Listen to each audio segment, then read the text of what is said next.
विंश शताब्दी भी हटिनी अंधविश्वास पिला छुआ हेउनथिबारु गुड़िया पाखर औषध खाई चलीगला दंपति जीवन फुलबाणी ब्लॉक गोछापड़ा थाना नेड़ीपंगा गाँव आसी एभली अभावन घटना नेड़ीपंगा गाँव कान्हू कहर और स्त्री ललिता कहर विवाहर 20 वर्ष पर भी पिला छुआ न हेबारु किछि दिन तले से बालीगुड़ा अंचल गुणिया निकट को जाइथिले तांकोठारु चेरमूली औषध आनी खाइथिले औषध खाइबा परे उभय गुरुतर होई पड़िथिले परिवार लोके दोहिंको फुलबाणी मेडिकल भर्ती करथिले स्वास्थ्य अवस्था गुरुतर हेबारु ब्रह्मपुर मेडिकल को स्थानांतर करा जायथिला ब्रह्मपुर मेडिकल ही ललितांको मृत्यु घटिथिला स्त्रीर शवदाह परे आज सकाळु स्वामीर मृत्यु घटिछि गाँव शोकाकुल परिवेश सृष्टि होइछि अन्यपटे गुणिया विरोध में कार्यानुष्ठान ग्रहण करने को ग्रामवासी दावी कर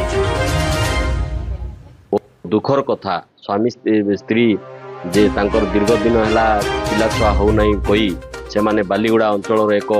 गुणिया ठारू औषध आनिकी से खाइबा फल ए 2 दिन तले खाइबा फल स्वामी स्त्री गुरुतर होकर अवस्था संकटापन होगा जो 10टा 10:30 बेलू 2टा आम्बुलांस कर ब्रह्मपुर को आम पठेलु आ विशेषकर से पहुँचवा बाटे पांतिया स्त्री चलीगला ललिता कहर एवं जो स्वामी जेहेतु मरीगला स्वामी जेहेतु